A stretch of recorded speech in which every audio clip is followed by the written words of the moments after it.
This is episode 101 of the Double Cross Anime podcast. We made it over the 3-digit hump, but we're still going. Still talking about seasonal anime. For how much longer, I'm not sure, but for this week at the very least. We're down to 3 shows. We've got Yesterday Wa Utate and Kakushigoto, episode 8 of each, episode 7 of Kaguya-sama, and we're watching the first film in the Kara no Kyoukai series. Yep. And discussing that. The name is Overlooking View. Yeah. And I thought when I was watching, I also saw something about Thanatos, who's like a Greek figure, I think the god of death or something like that. Yeah. Mm-hmm. So I'm not sure what that was all about, but yeah, Overlooking View is the subtitle or whatever you would call that. Yeah. And we'll get to that at the end, but first we're going to start with one of these 3 TV anime. How about it? What are you feeling? Let's go with Kaguya-sama. Okay. Yes, how did you like this underwear and otome game themed episode? I'm not really a fan. Yeah. It was pure comedy basically. It was all gags this week. Yep. Very different from the election arc that just played out in episode 6. Yeah, that's right. And I do think that some of the character, especially Ino, is like the sacrifice of this comedy skits. She functioned more as like the straight man, and she doesn't really have any role at all. Well, if you remember, this is basically the same treatment that Ishigami got when he was first introduced. His only job was to show up and be afraid of Kaguya and then say, I'm going to go die now or something. Like he was going to go home and kill himself because of reasons. I don't know. Like he was also a one-note character at first. So Ino was just getting the same treatment. And I wouldn't even be surprised if that were like a conscious decision on the author's part. Like in choosing to introduce characters with one trait just being hammered over and over. Whether that's a good decision or not, I don't know if I agree, but I don't think it's like an accident that she's undergoing the same thing that he did.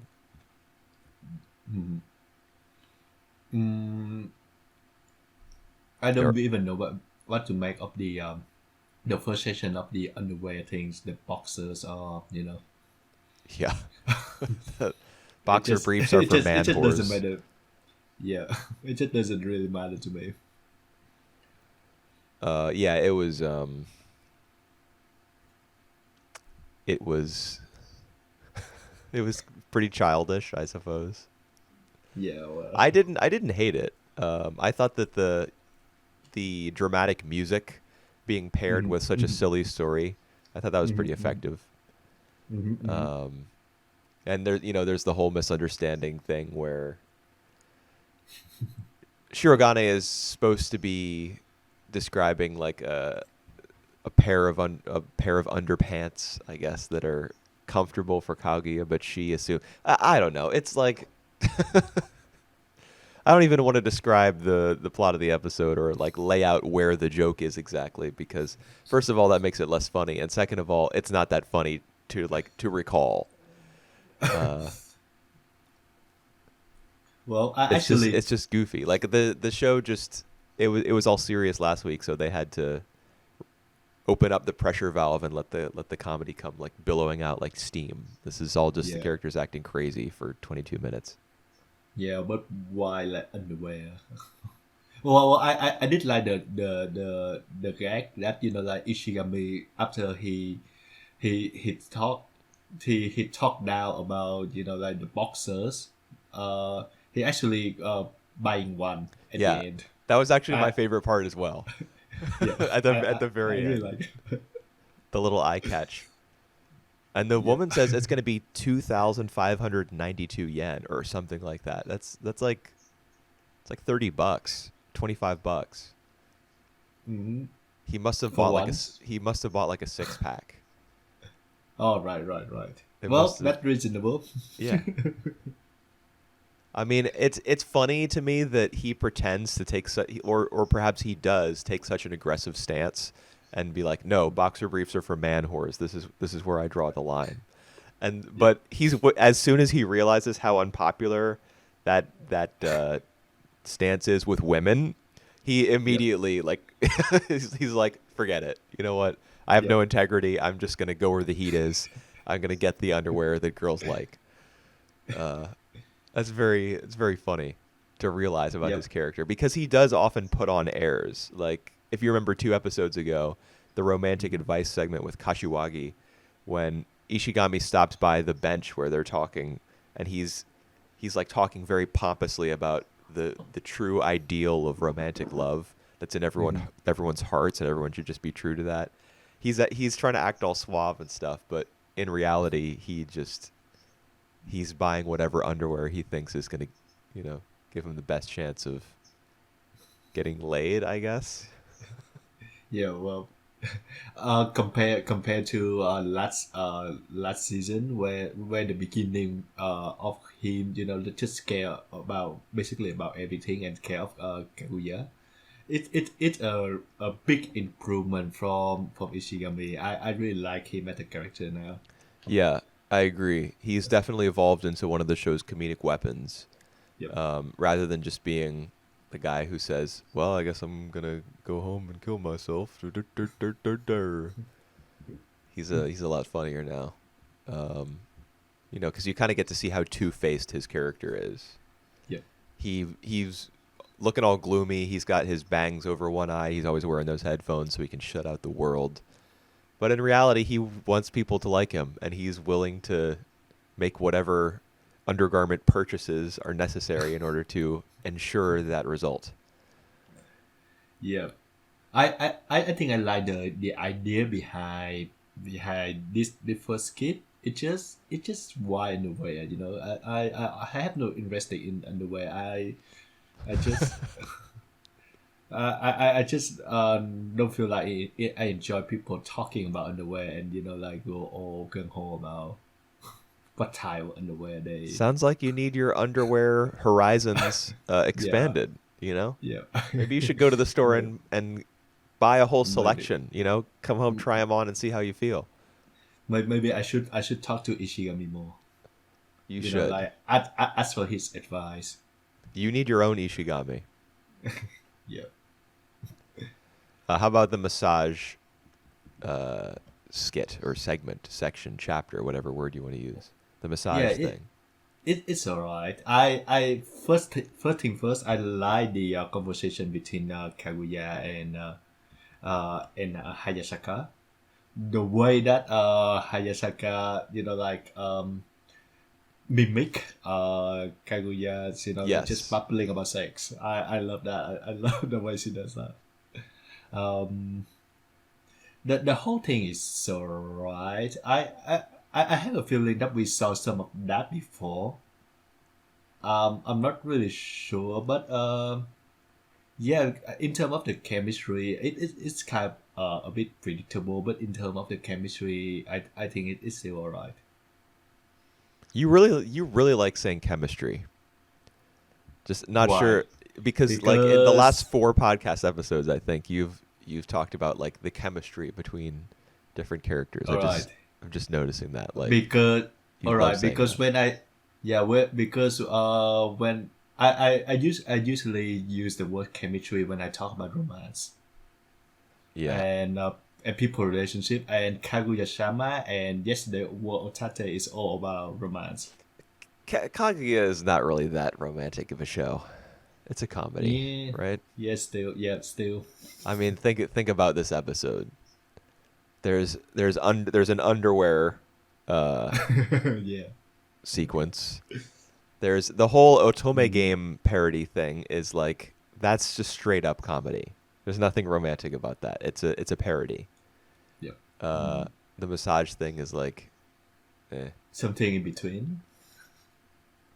I don't know. Well, I mean, it's a big gag, right? Like the whole point of that the it's building up to the reveal that like Kaguya in giving Shirogane a hand massage is actually it's having the reverse effect on him, And in fact, she is the one experiencing what she intended for him to experience, like the feeling of like being more attracted to that person, kind of being tied to them, because she's getting from the massage the opportunity to like be close to someone that she didn't have in childhood, right? Like the whole thing where you massage your parents' shoulders after work. She was never able to do that. All right. Did you do that to your parent? No, I think that might be a Japanese thing. It is like more of an Asian thing. Oh, it's an I Asian did that thing. to my I did that to my father. Yep. Okay. No, I never like my. No. I mean, that's interesting because like when I think about familial relationships in Japan, I mean I don't know that much about the rest of Asia, but when I think about familial relationships in Japan, they're always like Japanese people are more hesitant to like make contact, like physical contact with each other. Whereas Americans are just thought of as being like, oh yeah, I'll give you a hug, man. I'll give you a big fat kiss. I don't give a fuck. But it's interesting that like I thought of that massage thing as like kind of weird. Like I wouldn't do that to my parents. Well, yeah. Or what you say is true. So like we are really reversed in terms of express the feeling, especially like the physical contact. But I don't know, somehow it's just the massaging things is kind of popular. It's just the way that like father like usually come late out drinking, and yeah, and Hey then son, give me a massage. yeah, that's right. I'm wasted. That's right. That usually the case actually. And then we would talk to each other. I don't know why it actually like one of the kind of thing. So like exactly like Kaguya said, like it actually the kind of parent like kid things to do once in a while. Don't know why though. It doesn't make any sense. Well, I think, is it possible that massage as a concept like originated in Asia? Yes. I think so. Because Yeah. I can't imagine that being a European thing. Like, when I think of, Yeah. well, actually maybe like British for sure, no, but maybe French. It could have been a French thing. I don't know. Yeah, but I know for sure that the massage thing is really is like a very popular thing to do in Asia. Like Thai massage and Chinese massage and all this stuff. Yeah, that's what I mean. Like maybe you, maybe just massage in general originated in you Asia. yeah, you don't hear of like German massage or French or you've never had a German Mexican massage? No, I haven't. I had never. Let me tell you about German massage. I just made it up. It probably exists. Then there was the manga thing. The joke was just, it wasn't even a joke. It was just, don't you hate it when people spoil manga for you? That was like, all right. That was it. I like the gag. The gag of like every single one of them except for Kaguya just like read some chapter of the manga and they start crying. I love that gag. Oh, see, that was the part that I most disliked about the episode, because like it was so simple. There wasn't a story. There was no story there. It was just, oh man, 3 characters are emotional and 1 is not. All right, yeah. That was it. I feel like the parody though they play a bit too much. Oh, I view the Otome game thing that came after the credits as like completely separate from the what came before. I feel that too. I thought the Otome game didn't thing was really. I thought it was pretty funny. All right, because I don't see anything that funny about that. Well, I mean, you think Hamefura is good, so you probably have different different ideas about the Otome genre. I personally, I think it's a load of horse shit, and So I think it's funny when when the tropes get sent up. All right, don't attack my show. Oh, I no, It's a good I show. think the whole genre is bad. Yep, yep, I can see that. Um, so yeah, And the same so goes for the reverse, like harems with potato-faced guys as the main character and just a bunch of sexy girls. That's also awful. all right, the otome game it's the opposite, right? It's like one girl and a lot of guys. Yeah, so that's obviously just wish fulfillment trash. And if you reverse the genders, it's just as bad. Trying to make sure I got all my bases covered here. Yeah. Um, the one thing though, I really, I think I'm more in favor for a girl to be to be strong. You usually like otome game have above average um main female characters who No, what? No, it's the I opposite. Like the main characters in those sorts of games are intentionally designed to have like no personality, no distinguishing characteristics, so that the player of the game can just can imagine that, oh, yep. that's me. I'm that person. You don't want to create a strong character in that situation because then people can't as easily like project themselves into the game. All right. Like most I otome adaptations that we watch for the first impressions mhm. have like terrible Protagonist. yeah, terrible protagonists. And so do like harem shows where it's like MC Kun with brain damage. Yeah. Well. All right. So when Kaguya was making fun of the whole aquarium thing, I was like, haha, this is humorous. All right. I I was really so again that's good, but yeah.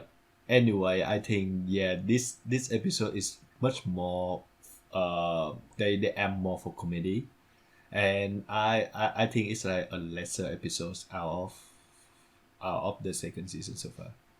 I mean, it certainly it wasn't as good as the previous one. I thought it was just like it was fine, Mm.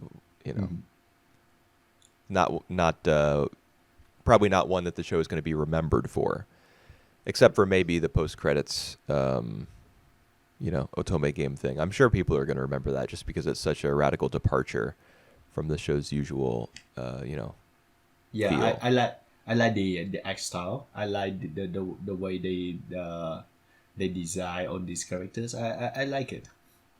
Um, I also think You're that supposed to think that it's terrible. I sub Like that's the well, joke that it's so overblown and like pandering. um, I like the new design though. See, yeah, you're that's why like you didn't really like this. See, I hate like all harem based stuff and otome based stuff. Like I think it's a pox on anime. Like I would rather that that whole thing be avoided. Yeah. Like don't make shows that are so Uh, obviously targeted at one demographic. Uh, instead tell worthwhile stories that can be enjoyed and appreciated by like a wide range of people. Um, that's what I would like to see, not just from anime, but from stories, in general, whatever mhm. form they take. So, you know, I if otome tropes are to be mocked, I'm on board. All right. I can see your stand, but I will have to say on my perspective that I do think that otome base and harem base are not as bad as many others. Like disease that because in the anime They're like like the bottom of the barrel. What's worse? all right, I can see a lot worse like Imoto um I guess. I even mean, like though isekai. Emoto and isekai shows often have a harem element to them. That's part of what makes them so terrible. It does a little bit, yes. And even like show that aim for like softcore porn, that have harem as well actually. Yeah. It's a plague. All right. Or show that like just be being miserable to the characters, just being cruel to the characters without like any sort of context. I'm thinking of like on the Maho Shoujo, dark shows. Oh, there's certainly That's bad as context for well. that. The context is, boy, I really wish that the show were Madoka so that I could be making a ton of money right now. That's the context for all those shows. Or idol shows. Why don't I think about that? Idol shows. That's true. Male idol shows. I mean, yeah, but those are basically otome shows. Hmm. Male idols, a whole bunch of male idols, and usually there's one female character. Yeah, usually they don't. Usually they don't even have like any female characters. Bro, if I scroll back through the first impressions that we've done over the last few years, I'm telling you, there's usually one, and they're not even central to the story. That's the thing. Like they're so unimportant, they're so flavorless that you could mistake them for being like, you know, a fly on the wall or whatever the expression is. Mhm. They're just there so that any women watching the show can like recognize, oh, there is a female presence here, and that female presence is me. Now let's bring out the next round of boys. I'm ready. Do you have a redhead with glasses and a missing tooth? Because that's what I'm into. You better have a character like that. All right. Should we move on to the next house? I guess. I forgot what we were talking about. um, Maybe yesterday. Wo Otate. Okay. Episode was pretty good. All right. It the same levels as their standard. Yes. Yeah, but I gotta say, man, I'm Rikuo is disappointing me pretty badly. Like, Uh. what are you doing, bro? Well. How do you screw up this hard? Well, I must say, if I was in the same situation as his, I might back out as well. She just before she invited you It, upstairs, she just said, "I wish you were a little bit pushier." She said that like literally minutes before before he fails to like honor her request, I guess. She says, "I wish you were a little bit pushier." Then she hesitates at the door to her apartment. He's supposed to be pushy, just a little bit. what do you expect though? Like if he even come to the house, they might just like drink tea, and that's the end of it. Maybe, but at least you'll have made some small amount of progress in the relationship. Like, Yeah. what are you doing? All you have to say in that situation is like change your posture a little bit, and so that you're like leaning in a little, and say like, are you Y- you're the one who invited me up here. I yeah That's all you have to do. You don't have to like get yeah way up in her personal space or I anything. You don't have to demand that she let you in. You just yeah point out to I her, you're the one who invited me up, and then see how she responds. If she's still like, no, I don't, this was a mistake, or something like that, then you can just be like, well, forget it. I'm going for Haru. But you have to try something. Yeah. Well. I think it is with my case. I will just like give me the keys. I gotta open the the damn door for you. I wouldn't go that far. I'm too afraid. This is the Me Too Yeah. era. He can't be too Yeah. forward. You you you can. You're right. Um. Yeah. So in a way that Shinako's and Riko relationship are really frustrating. They don't really make any progress. They're all afraid to like to really step forward. for the, from the relationship. Yeah, and then they both. Is it like Huh? is it make it does it make it like frustrating to us as well? Do you think? Yeah, I mean, I was frustrated watching that first scene that he was like completely unable to take action when she had requested, that he be a little more assertive, a little bit more active Yeah. in the relationship. Mm-hmm. Um, I understand why he left, of course, because when you hear a woman say like "sorry," Yeah. that is pretty crushing.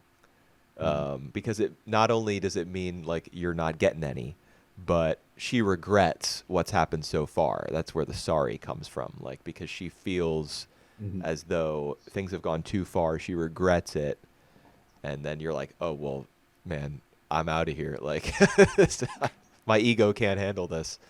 Um, so I understand why he left. Like he was bummed out, I guess, and probably embarrassed. But Mm-hmm. he should have pushed through that. If he likes this woman, then you have to push through that. At least give it a little push and see where it goes.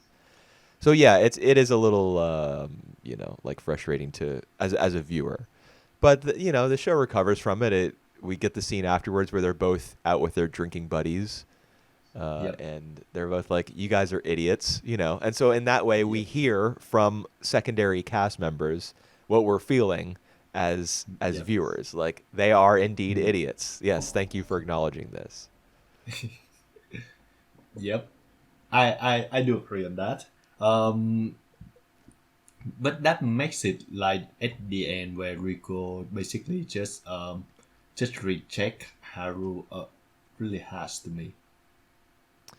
You're talking about at the end where she's waiting outside of his work, right? That's right. Yep. Actually, that's like I noted in this episode. That's like the majority of the scenes is that like they're going by the convenience store to see him. They're waiting for him Mm. outside his apartment or outside of his workplace. Yep. There's just there's too much just waiting around for Rikuo to appear on the part of the female characters in this episode. So I would like to Yep. see in the next episode like a Haru focused. Uh, Mm. Give me a Haru focused episode next time because we got plenty of Rikuo and Shinako this time. Yep.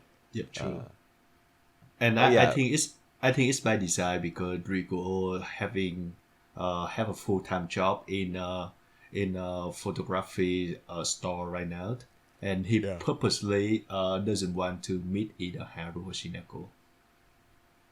yeah, I yeah, I noticed like why a passage of time had passed. yeah. There was a Maybe like montage in this episode, same as in the previous one, I think. yeah, and Haru and Shinako didn't even know that Rico had quit the part time job in the convenience store. Yeah, this is like the late '90s, or perhaps at this point we've reached the early Yeah. 2000s. I don't know, Mm-hmm. but no cell phones, so keeping in Yeah. contact not as interesting, and no, I mean not as easy. And there was a point where like Haru has Rikuo's phone number, right? She got it from Kinoshita Is at the it? convenience store, didn't she? Because I All think right. in No, like no, no. episode 3 or something, she had the Yeah. opportunity to call him, and she didn't do it. That's the home number, I think. Right. But she at least has that ability to contact him because she has that Yep. that number. Yep. Yep. But Yep. she True. doesn't use it. Um, Maybe yeah. Maybe they all forgot about that kind of details. I don't I don't think that the show forgot, or I don't even think that Haru forgot. I think that she Mm. like perhaps at this point in time, like pre cell phone, calling someone at home is kind of like an intimate thing. Mm. Not intimate like romantically necessarily, but just it's Close. yeah, it means that your relationship is pretty close for you to have the person's phone number and to call them and have that like ability to kind of intrude on their home life, by making their phone ring and initiating a Mm. conversation. So I think she probably doesn't want to take that step because she recognizes their relationship is not actually on that level. Mm. Yeah, and to circle back around to what you were saying before, like you thought that his rejection. Well, is it really? I mean, all he says is Just like I'm going to be working a lot of late nights, and it's going to be you're going to be waiting around for a long time and it's dangerous and blah blah blah. I mean, mm, he is putting it, some distance between them. mm, Um I didn't really think of it as obviously she was very hurt. yeah, Because she abruptly like says goodnight and kind of like runs away almost, and doesn't offer him the opportunity to like walk her home. But so yes, it's clear she's hurt, but I don't know how harsh it was. Like yeah. he was just Uh, doing his best to put some distance between them. I don't think the he was being like you know inappropriate about it. All right. At first, though, do you think that she like crossed the line when she just like waiting for Rico, in like in front of his office without his consent? Is it Again, is it I think is that's it more like bucking him? Do you think? it might be, yeah. I mean, he's just gotten off a hard day at work, so he might feel bugged. He might be like, "Oh, now I just spent all day dealing with people at work, and now I have to deal with this, this This girl who kid. has a very obvious crush on me." Yep. Right as soon as I walk out of my Yep. place of business, like, um, so I think he deals with it, as best he could Mm. in that situation. I don't think he like, Yeah. you know, Well, it does suck that like after like how many episodes that we have already, like 8 episodes, like the relationship between Rico and Haru is not that improved. It's not, they're not really that intimate, and they yeah. uh yeah, it just like they progress very little from the first episode that we met uh from them. Yeah, well, I mean, he's not interested. He's not really interested in her. At least Yeah. not while Shinako is in the forefront of his mind, and she Mm. has already kind of resolved to just like be his buddy for right now. Like Mm.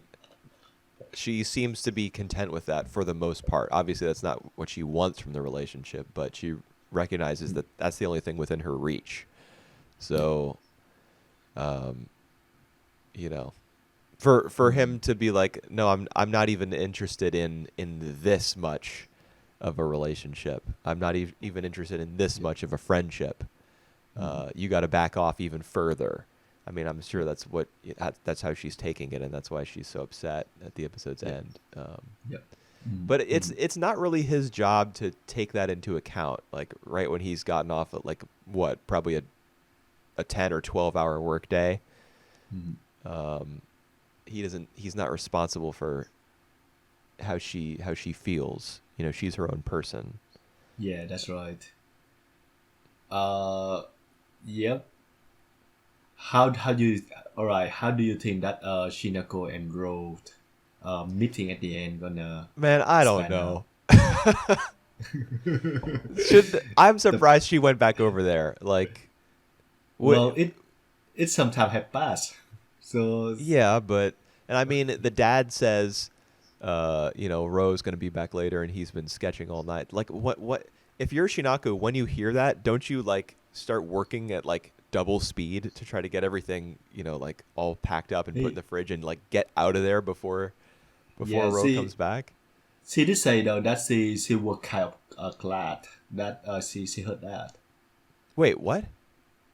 Yeah, I think like after the father said that she thought to herself that she was kind of glad that uh s- Ro gonna be late. I think that's like some her Yeah, stream of thinking. yeah. She says that she's glad that he's going to be late because that means she won't have to see him. Yep. That's the I implication. I, Like, I and she feels kind of guilty about feeling happy that they're going to miss each other. Like yep. that she won't have to see him. She feels bad about that. But then there's like a little line tossed into that last scene, like, "Oh boy, I think I made too much," and that's why it took Yep. her so long to pack everything up because she just made too much food. Like, what? It's a pretty sad excuse for the show to just like have Ro come barging in the door. Yeah. I don't know, dude. If something happens, if something like romantic or sexual happens, I'm gonna be like, what? This was I entirely avoidable. Like, if you didn't want this, you could have just. No, no, no. I don't think that's gonna happen. No, no, no. I don't think Ro gonna go. He not that aggressive.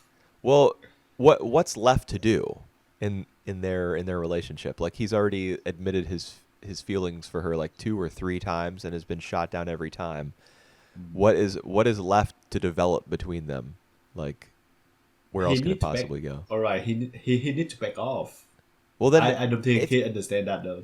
if the show wants to tell a story about him backing off, then it would just not, like, this scene wouldn't even happen in the first place. They wouldn't Yeah. have True. Shinako go over to his apartment if it was just going to be a scene where he's like, you know what, I was wrong, I'm sorry. There's not going to be a scene like that. Something's going to Yeah. happen, Oof. and it's going to All drive a right. bigger wedge between It Rikuo and Shinako. but it is like a good parallel between like the cliffhanger of the last episode and this one. That's Like true. Yeah, I saw it. I figured. Yeah. yeah, the last one when Shinako asked Rico to come to her apartment, we expected something gonna happen. It didn't. Now though, it feel like just like a meeting between Shinako and Ro, but something might happen. So Yeah, I mean, I'm gonna predict that something goes on. Like, he is inappropriate towards her again. all right, I gonna say that I don't think that happen. I hope that it's not gonna happen. Okay, well, we'll find out. Yeah, And I mean, it's doubly wrong because she's his but teacher. but That's really but messed like up.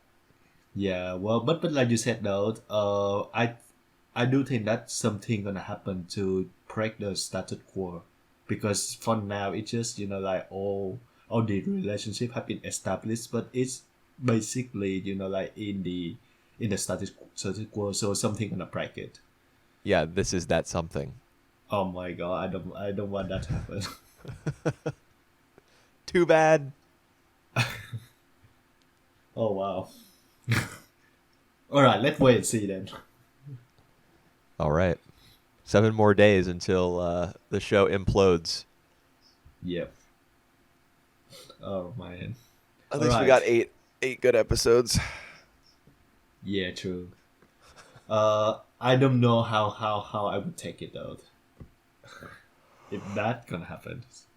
I mean, I guess it just popped into my mind that I was really into After the Rain, which was Yep. about a big age gap relationship Uh-huh. between, like, a boss, like a manager of a restaurant, and his employee. Mm-hmm. Which would not. It's 2020. Like, that doesn't fly ever. Yep. Because there's, like, the whole idea of power dynamics between, like, somebody who has authority over another person in a relationship and is much older. Like, that's disgusting to most people. Mm-hmm. But this relationship, the age gap is much smaller, and the Mm-hmm. genders are flipped, and I'm not into it at all. Yeah. So, what does that make me, a hypocrite, or like? No, no. It's more like it's not because it's if that happen, it's not because it's a relationship between a student and a teacher, but it's more about uh how the older person think of the other one is like a family member, and Well, how she directly said to Rico at one point, like, he's my student. That feels like that yeah. would be really weird and inappropriate because he's my student. Or wait, Right. no. What, she definitely said that to him, but it was in some other context, right? Like, Yeah, yeah. what was it? I can't remember. I don't remember either. Um, yeah, But yeah, she's keenly aware that he is her student, and I'm sure that, like, factors into her displeasure with the fact that he's coming on to her. and the fact that like constantly keep pushing him away, like keep the distance between him, and he just doesn't really listen to. So that's like one of the things that I think like make us feel a bit uneasy about their relationship. Yeah, and it is different in After the Rain. The characterization is much more thorough, and the like both characters are a lot more hesitant, I suppose. She admits there's that scene where it's like pouring down rain and she comes up to his office window and says I love you. Yeah, But like that's not the same as running up to someone and like hugging them from behind when they're it running just away from you. it just hugging them from behind under the full moon. It actually it's nothing serious going on. I mean, that's the scene in After the Rain where it's like episode 5 or something, and she imagines like you see her cross that line at the subway station or the whatever it Oh, is, yep.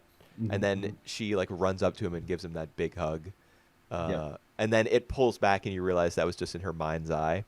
That's the difference, I think, between that's like illustrative of the difference between these two relationships. Is that in one of them, Ro is just like, well, I'm gonna attack you from behind now. Whereas in the other one, you just get the sense of like that being the character's feeling, that And being like their fantasy and being like representative of their emotions. yep. But it doesn't go there. But it's interesting as well because in After the Rain, if they're gonna have a relationship, we can point to Kondo as like the guy who claimed the Oh guy to yeah, claim. But in this case, though, it's like the relationship between a student and a teacher. So like common sense would say that the teacher who's the one who to blame. But then, because we know of a relationship and we see that it's the student who like constantly push, being pushy, pushing forward the relationship. So it's kind of reverse as well. I see what you're saying, but like in these situations, it's the adult's responsibility to just Yep. shut it down, you know. And Mm-hmm. like if the events of After the Rain were taking place in real life, Mm-hmm. I would be like, no, this is absolutely like this is wrong. This should not be going on. But Mm-hmm. like fiction is a place to engage with ideas, in something of like a safe space, kind of like you can Mm-hmm. like there are Yep. there are films that that explore like the darker sides of human nature, or the Mm-hmm. like the more impulsive urges that people have, Mm-hmm. and can do it in a like an interesting and thought provoking and artful way. Mm-hmm. Film and just like narrative fiction in general is a place where that can happen. So like I'm not opposed to watching this storyline play out in Yesterday Wo Utate. Like it's you see on the news, oh yeah, there was a sexual relationship between a kid and his teacher, and that's really Mm-hmm. that's really wrong. Like Mm-hmm. that's a child, but you can like the thin barrier that it being a story puts up, it creates opportunities for that sort of thing to play out on screen, and to get something out of it apart from just like repulsion, I guess. Yep. I think there are a lot of people who don't draw that line. Like anything Mm-hmm. that they see in film or television or anything like that makes them uncomfortable would make them uncomfortable in real life. Like they're they're just completely dead set against it. And I understand that, for me it's not the same, but I get like that feeling of discomfort, just wanting to avoid that altogether. Mm-hmm. All right. So that remains to be seen for the next episode, or Oh yeah, whether or we were talking not about anime. I forgot. Ro gonna make a move to our poor teacher Shinako. Yeah, our Let's poor just say, defenseless adult woman. yeah, who happened to just like cooking the food and stay for too long. You know, like just give him a little push on the chest, like back up. You know, he'll get the message. Yeah. Let's see. But yeah.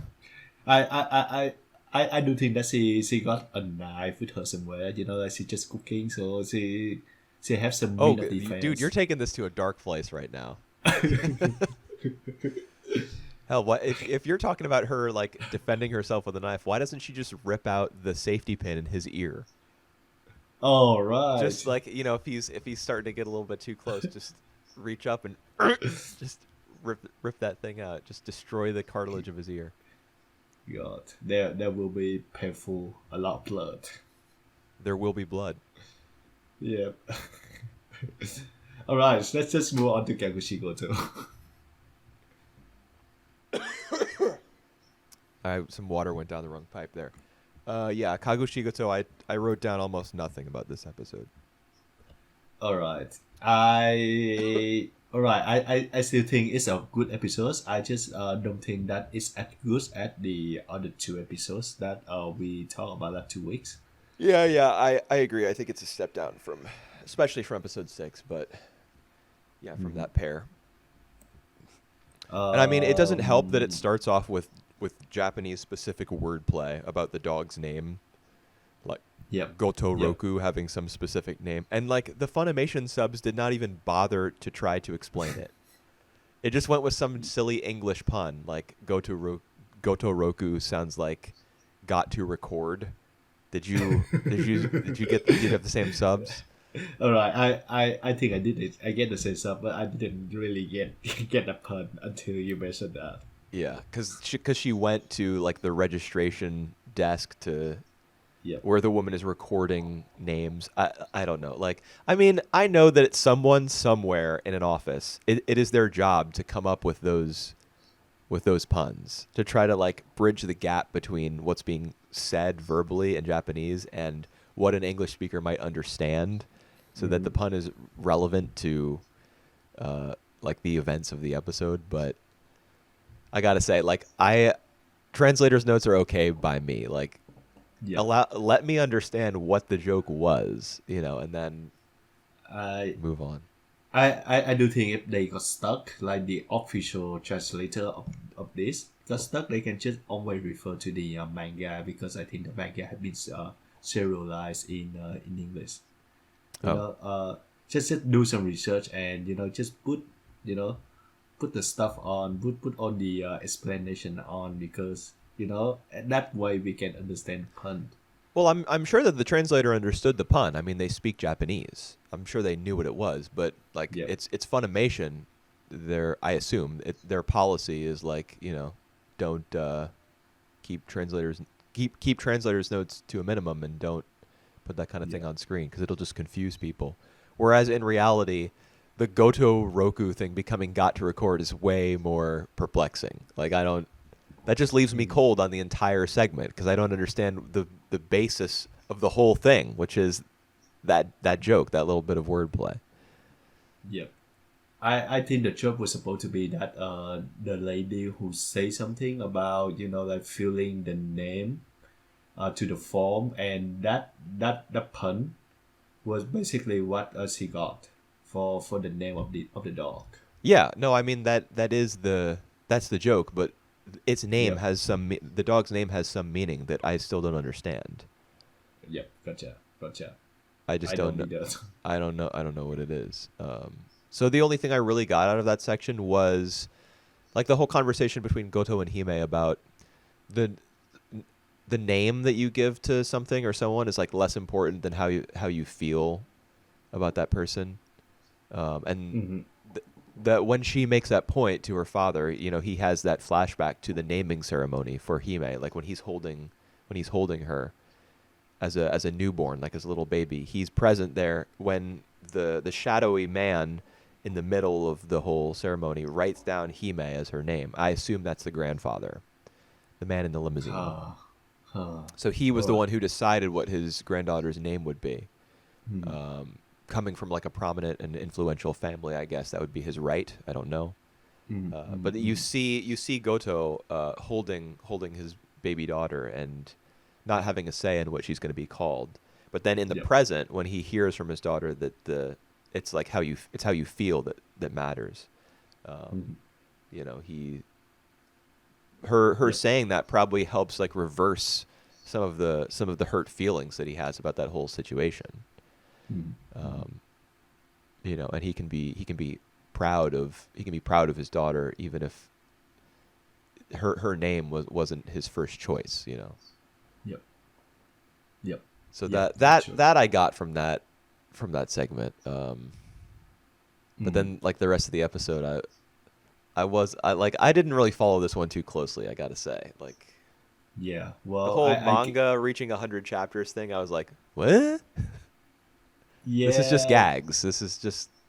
Yep. This is just gags. Well, yep.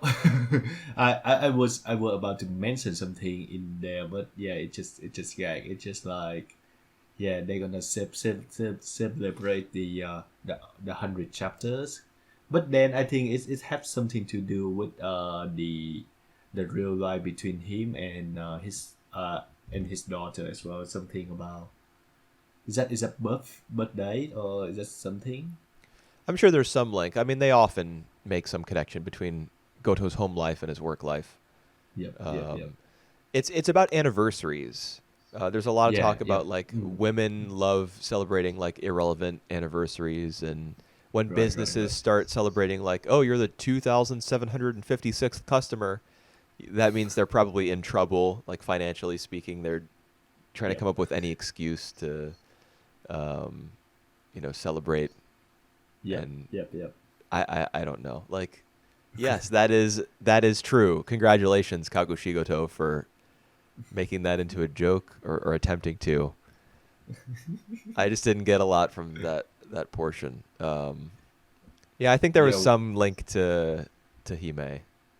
yeah. Well, they also talk about the birthday party in which he may doesn't want to go to her friend birthday party because she doesn't want to have a party herself because that's would make Goto will do all the stuff by himself.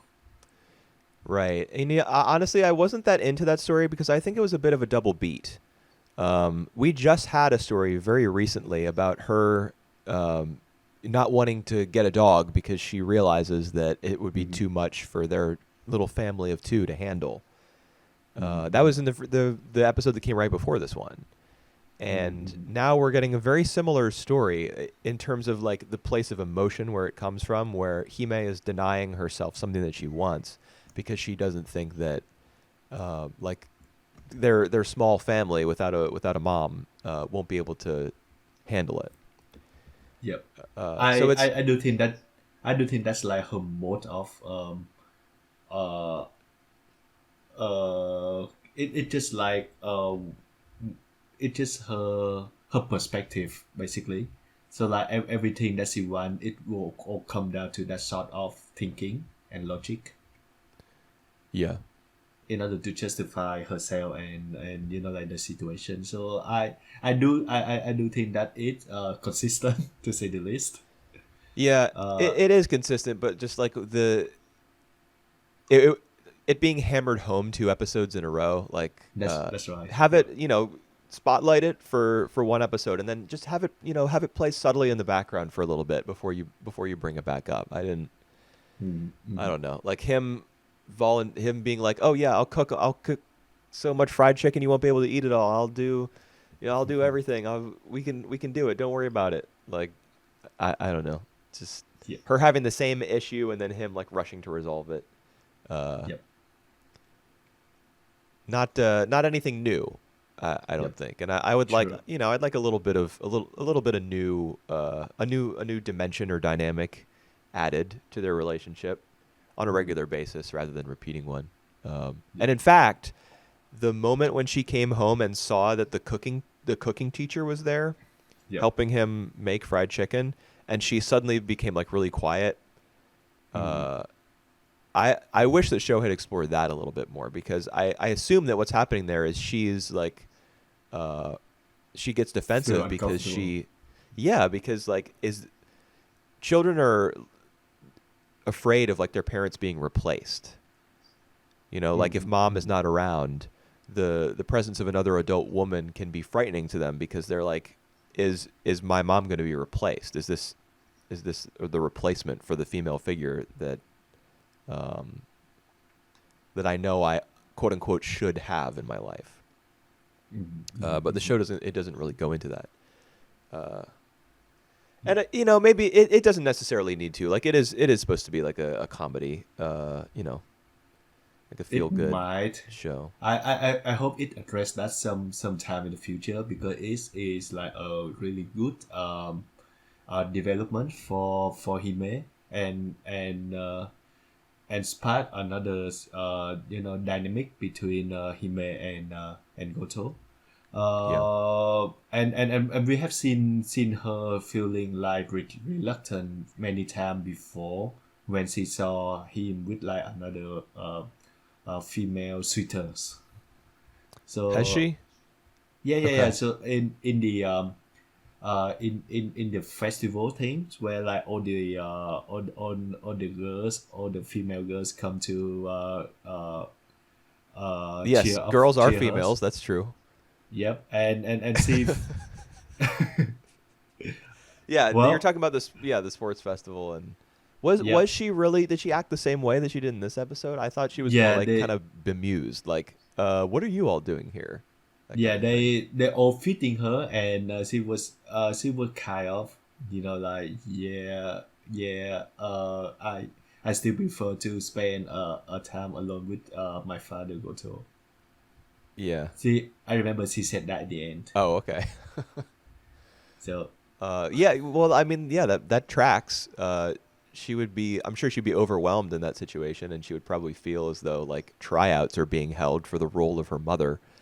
And that can't feel good, because all your, the majority of your friends probably have a mom, who's like a big part of their lives, and that comes up in conversations at school, and anytime your friends start to talk about that or just mention their mom like casually, you probably feel as though like, you feel left out, you feel like something is wrong with you or your life at home, your situation. They're big feelings that kids have to deal with, and I mean, there's room there for the show to poke around a little bit and see how she's feeling in a little more depth. But it doesn't necessarily have to. It can do. They can do whatever they want. I guess is what I'm saying. Go for the gags. Go for the more serious stuff. Like, yep. There's 4 episodes left, so They go they nuts. also, yeah, in this episode they also got like the painting of the three of them like eating together, from, I think that would be his father-in-law who draw the painting. Do you Yeah, remember you that? brought that up last week that he was probably the artist there, I think. Yeah. Yeah, and so he goes and puts it back in the house, Yep. like Yep. the house by the shoreline or whatever, right? That's the Mm-hmm. same house, isn't it? It's the same house. It's the house that he may come to visit in the fast forward timeline. Yeah. And yeah, speaking of that timeline though, this episode they don't really hint a lot. Like she just saw the glass painting, I think. The what painting? Oh yes, the stained glass window. Yeah, the stained like glass, above the doorway that leads out to the kind of the courtyard, the backyard, and the Yep. ocean below. I don't really see the significance on that note. So I don't either. We'll probably get something about it in the next 4 episodes. Might be that her grandfather made it. yeah, maybe. I don't know, because he's an Maybe. artist. That's why that's why it doesn't survive in the present house. It isn't there. That makes sense. Yeah, I mean we'll probably get a little more about that. I guess. Yep. I don't know. I'm not that invested in the flash forward scenes anymore. I would rather explore Goto and Hime's relationship in the present. Yep. All right. Should we move to the movies? Okay, let's do it. All right. Uh, Kara no Interesting. Kyoukai, Yep. whatever the subtitle was that you said earlier. All right. Fukan Fuke. Fukan Fuuke. Well, yeah, but what does it translate to? Like overlooking view, right? Overlooking view. Okay, yeah. I think it's interesting that we have like a series of films.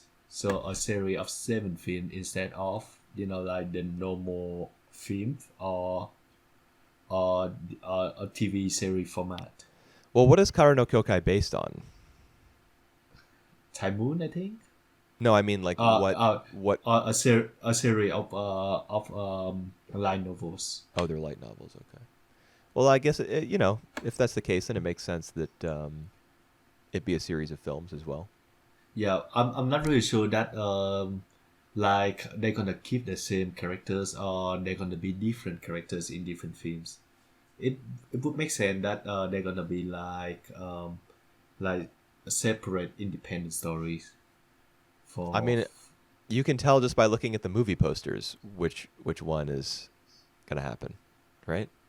I'm at the moment I'm just looking at the first one, so I Okay. have no idea about what comes next. All right. Well, I won't say anything then. All right, all right. So that's on me. How do you feel about the first film in general? Well, I will say that if the Kara no Kyokai films were like an anthology sort of thing, and they introduced new characters for every film, that would be kind of disappointing because we hardly got to know the characters in this film. I agree. There's I think yeah. I think that the characters is the wicked part in these first films. Yeah, we don't like we know that one woman doesn't like ice cream, or at least that's what she tells herself, and then she grows to like it. Hatch and Dust. Oh my god, I love the brand. You love Haagen-Dazs? Yeah, I don't know why she doesn't like it. Well, Maybe because of she's lying to strawberry. her. She's lying to herself when she says she doesn't like it. She's just being standoffish. And then when The guy. Kokuto's soul, is entrapped, and he's not around to come over to her apartment anymore, then she acknowledges to herself that she is fond of him, and that's why she eats the ice cream. Because it represents like his feelings It, for her, I guess. Because he thinks it that she's a ha- strawberry. Like all this right. is some like pretty lazy characterization. It Honestly. has nothing to do with she like ice cream. She eat ice cream because she acknowledged that she might have a feeling for the guy. That doesn't say that she likes ice cream or not. I mean, So I think the idea is that she tells him that she doesn't like ice cream during that first scene. Like it's the first scene of the film yeah. when he comes over to her apartment, and she claims that she doesn't like ice cream, but she actually does. That's why she All right. eats it later. All right. But the act of eating it now that Kokuto is gone, like he's taken a permanent nap on this Yeah. couch in their office because his soul has been snatched by the blind woman. Her eating it is an acknowledgement of the fact that she misses him. Yeah. She misses him coming over to her apartment and kind of like teasing her and stuff. All right. That's why she eats it, like to feel closer to him, I guess. At least that's that's supposed to be what's like represented in that scene. All right. I feel emotional now that like you you just describe the feeling of the main characters because I don't feel any uh character development in the movie at all. I mean, those ice cream scenes were the only ones where I got a sense of who this girl was, Yeah. Shiki. honestly.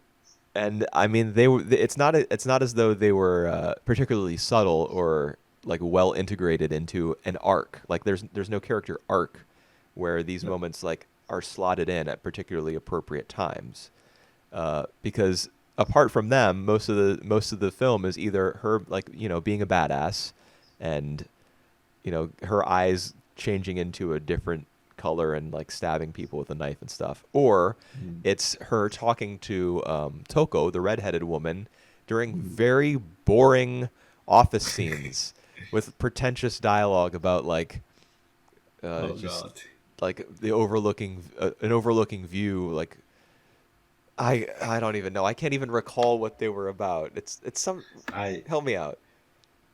I just feel funny the way that like what's supposed to happen in real life was that people can connect the 5, 6, 7, 8 suicide, but they be able to connect the dot because all these girls are high school girls, and because they die from the building. And I was like, it's so obvious, it's like everyone can know about that fact. So why this guy, like trying to sound smart, figuring that out the basic fact. Wait, It's so what do you mean? pretentious. Like the fact Like that like the all the suicides are connected? Yeah, yeah, yeah. I mean, I'm sure that the police realized that it was a pattern, you know. Uh-huh. They just can't seem to pinpoint that there are like any relation between them, and any motive, I think. Yeah. Well, they can't figure it out because it's a supernatural case. Like the flying Yep. women, um, Yep. they wouldn't be One. equipped to handle that. It's possible that they weren't even visible to regular people. Mhm. All right. Yeah, but S- there's definitely an attempt to sound pretty deep during those Pretty scenes at their. smart. What is that? Like Yep. some kind of supernatural detective agency that they've got set up in Yep. there, or Yep. something? Yep. Yep. Yep. Yep. Yep. I think that is the case. And they have a little corner with a whole bunch of TVs where Kokuto sits and like just watches 16 channels at once, like Ozymandias from Watchmen. Yep. Uh, yeah, I I I don't know if the police like truly function in this show, in these movies. They gonna point out Shiki as the main verdict, because he appear in many of the suicide cases. yeah, that's true. She's often wandering around the city and like happens upon one of the bodies.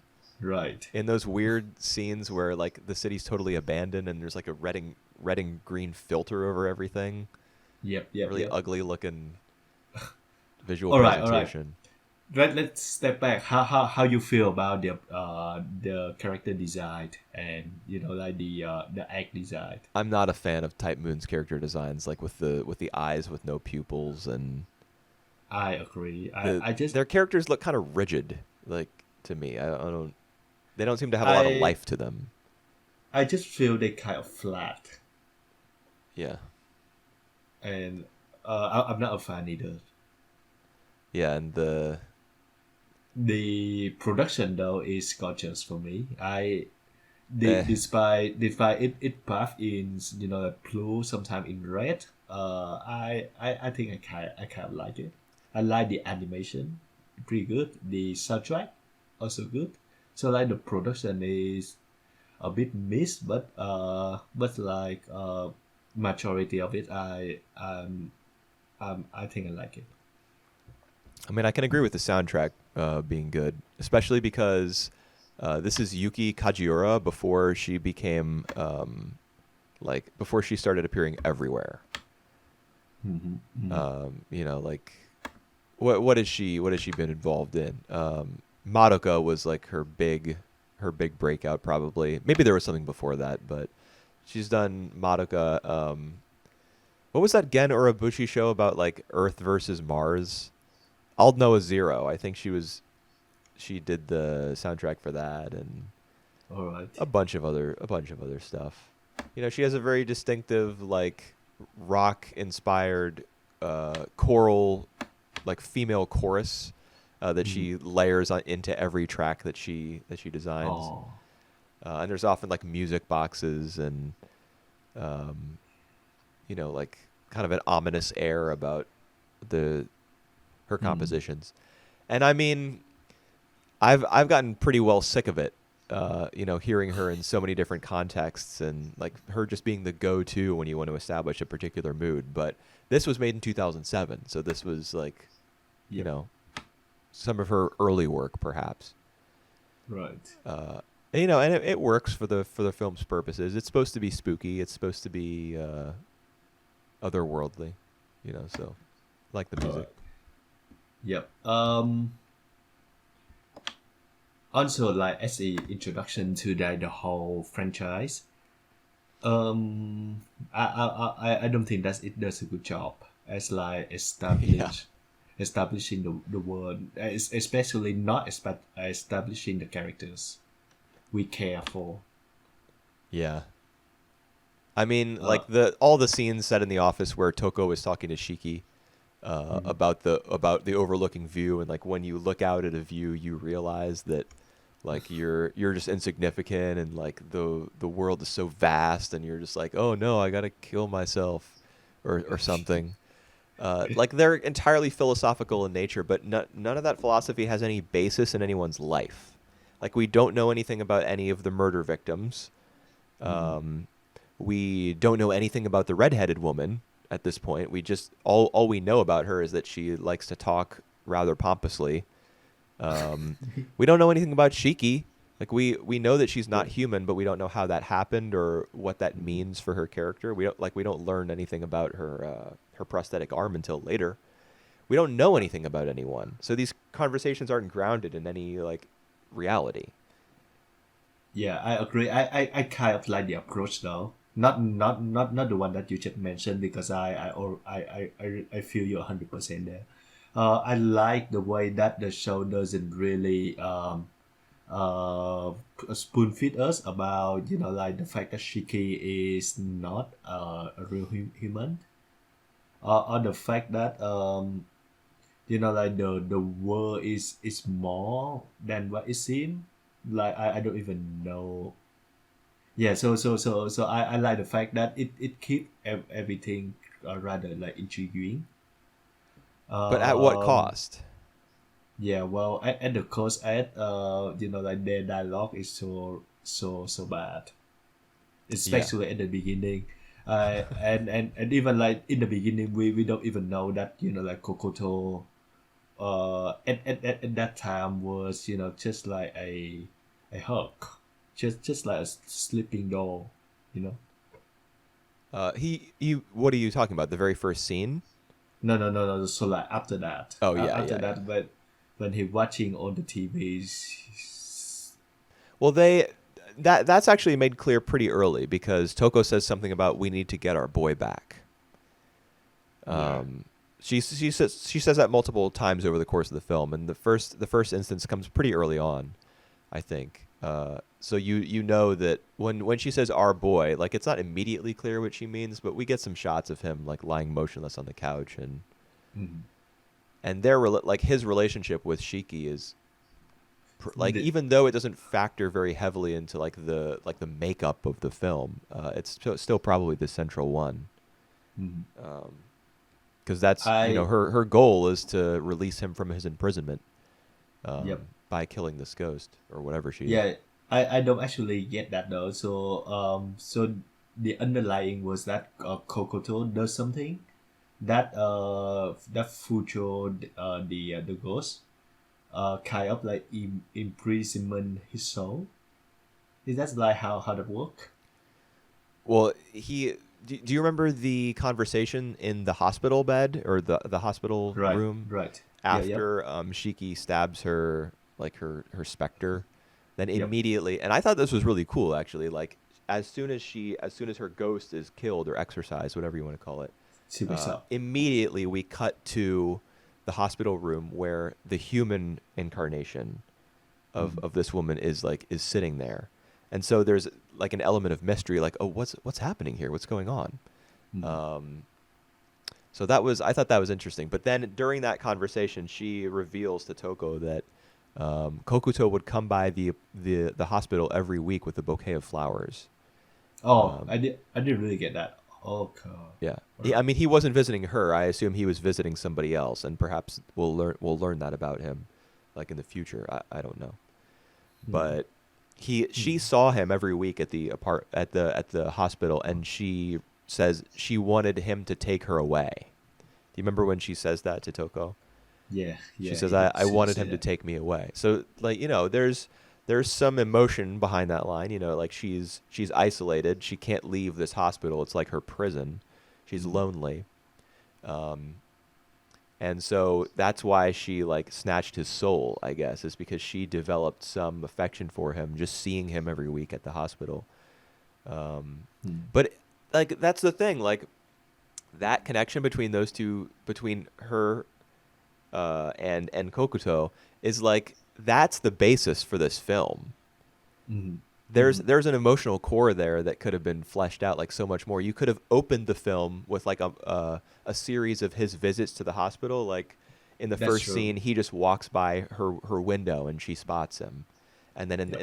in the next scene, like perhaps she'll be out of her room. She'll be like sitting in a little sitting area, because she's gone out to get some exercise by leaving Hmm. her room, and then he walks by and I don't know, he drops something, and she's like, "You dropped this," and they have a little conversation, and then in the next one, he stops by her hospital room, and they have a more involved conversation, and she sees the flowers and she asks who they're for. Like you could have set up that relationship so Hmm. that uh, like her reaching a point of desperation and stealing his soul, and then Shiki needing to get it back, Hmm. uh, would be like a much more powerful arc for the film to travel.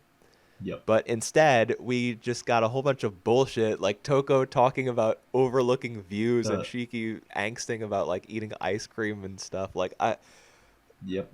All right. it's just a I, misfire.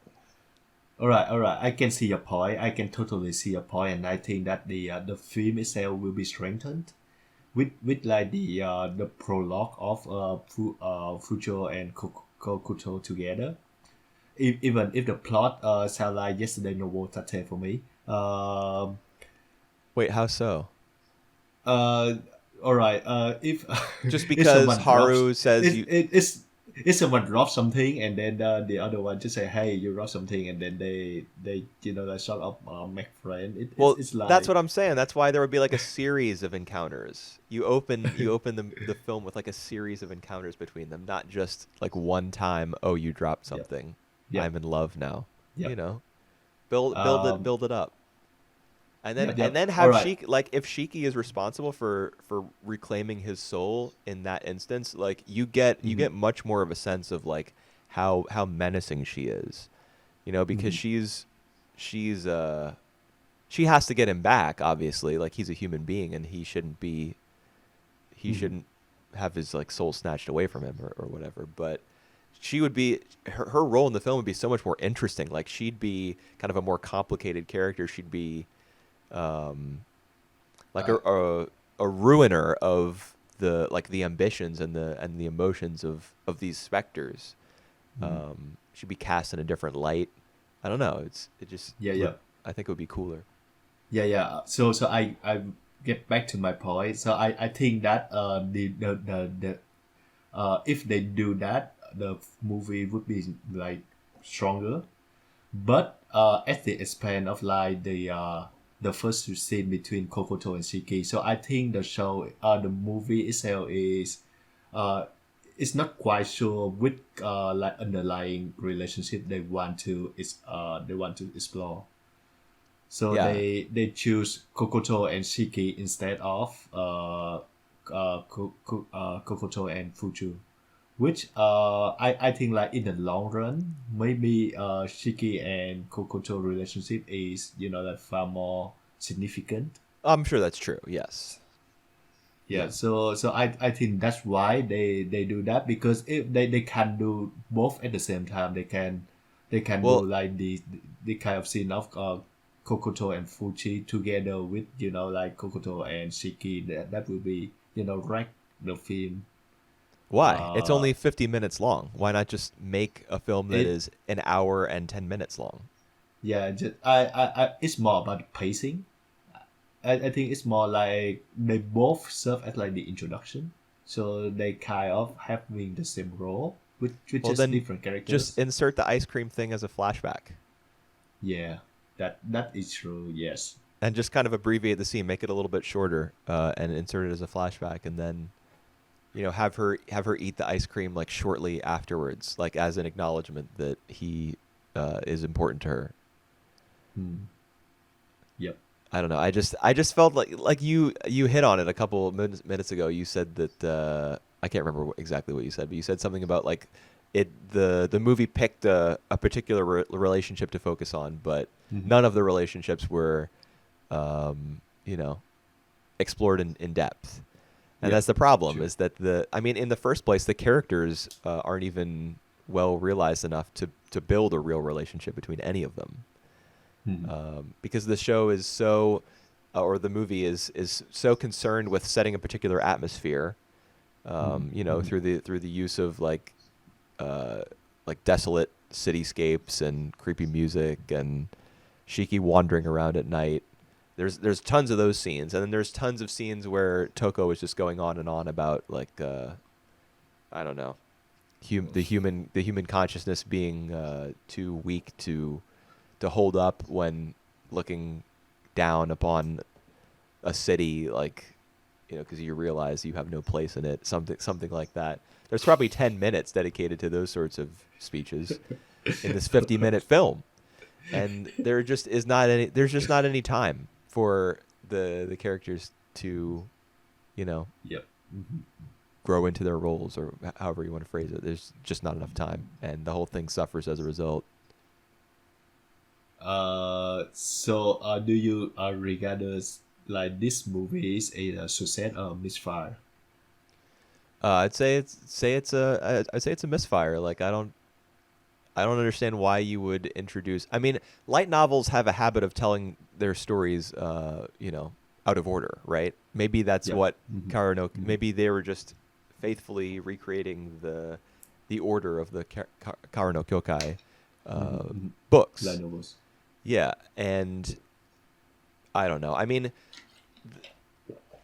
literature, like novels, books, stories, whatever, they have the ability to flesh out their characters and their worlds so so matter of factly, right? You can Mm. spend a paragraph talking about how a character is feeling, or what the setting of a particular scene without necessarily like disrupting the rhythm of a film or a television show, which is on a very tight clock.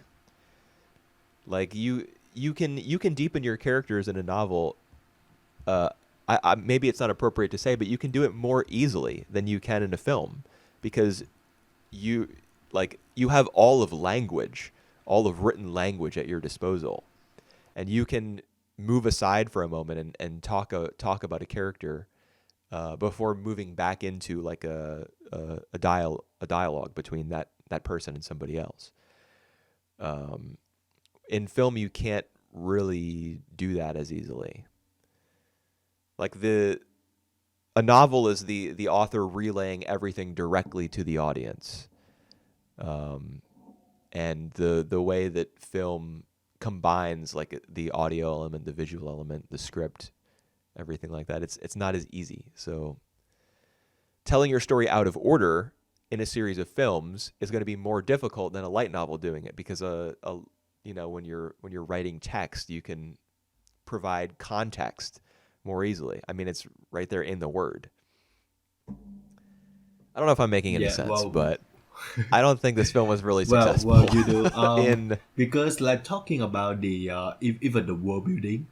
I do know that this one more for like the world building of the Garden of Sinner in general have focus about supernatural, and we have like Shiki is not really a human, and she's like a doll, and having a show. I think I'm not really sure about that. So like in terms of world building, it's still vague as well.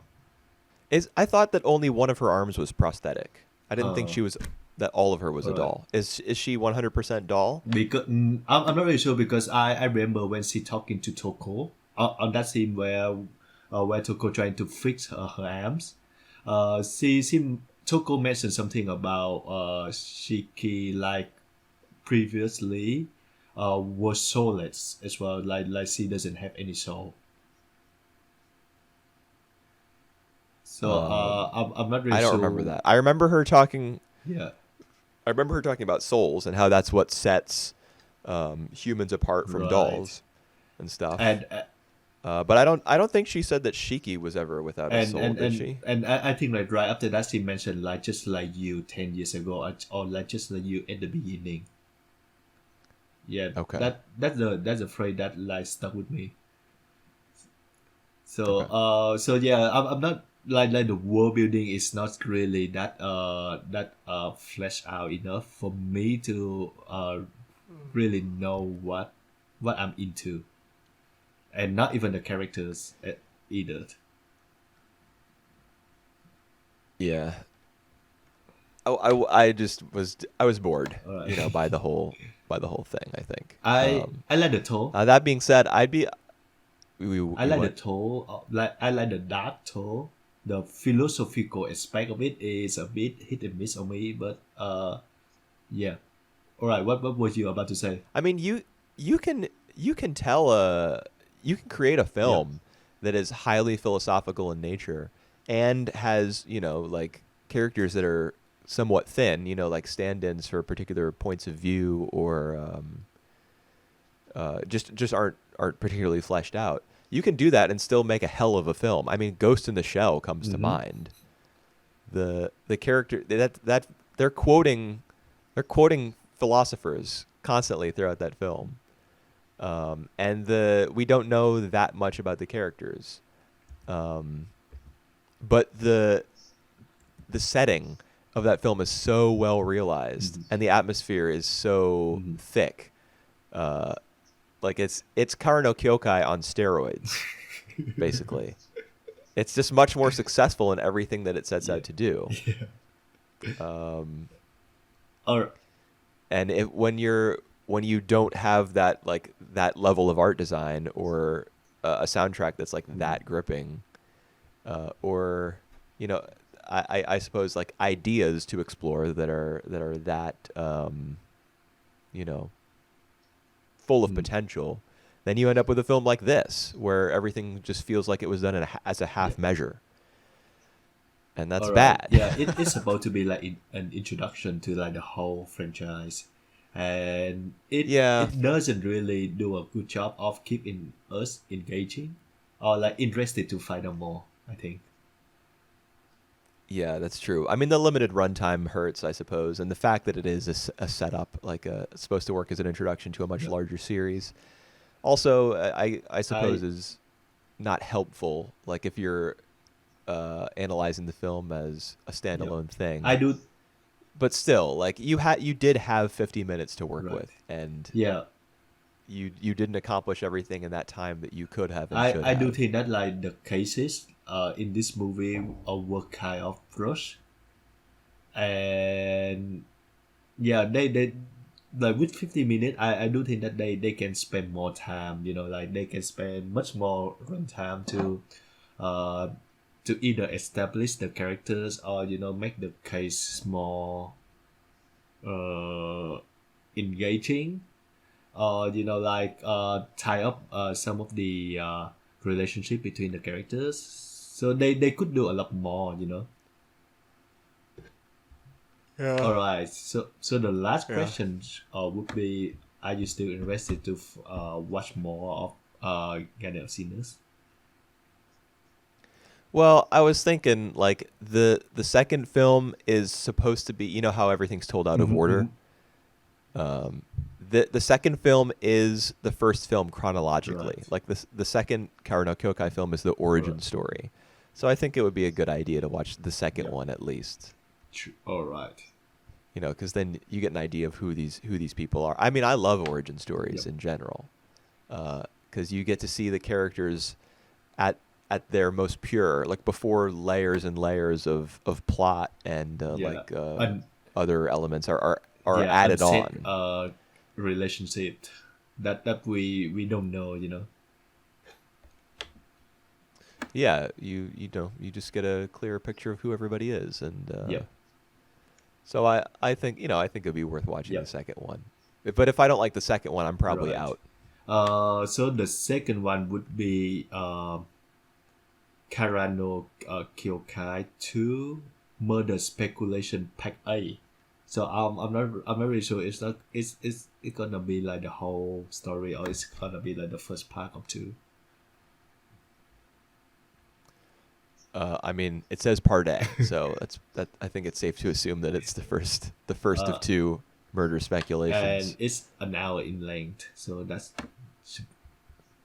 yeah, not it's not bad. bad. I mean, if it's anything like this one, that hour is going to feel really, really long. But I assume that it will feel like a very Yep. different film since it has a completely Yep. different job. Yep. So it will be like an introduction for all these characters that we see in the first movies. Yeah, I assume that will be the case. That's the reason I'm willing to watch Right. it. So all right. So we're gonna stick with that for another week. Yeah, we'll see whether I end up regretting Yeah. it. A bit I just kidding. I don't regret watching anime ever. Anime is the best. Yeah, I was a bit disappointed with the first one. I love I not love I like the atmosphere. I just feel that it's lacking in the characters development and even the world building. Yeah, well, just character establishment even Yes, is not that there. is true. Except for the fact that they fighting over the ice cream, the Haagen Dazs. Yeah, thank goodness for that strawberry ice cream, man. It's the heart and soul of the And, film. and do you actually know that strawberry is kind of the same family with rose? I don't know. I didn't know.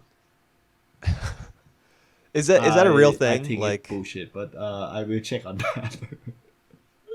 I mean, the way that strawberry plants kind of, oh shit, my battery is running low. All right. Let's just end the podcast real quick Yeah, because yeah. I gotta plug in my Alright. laptop. Bye, everybody. See ya.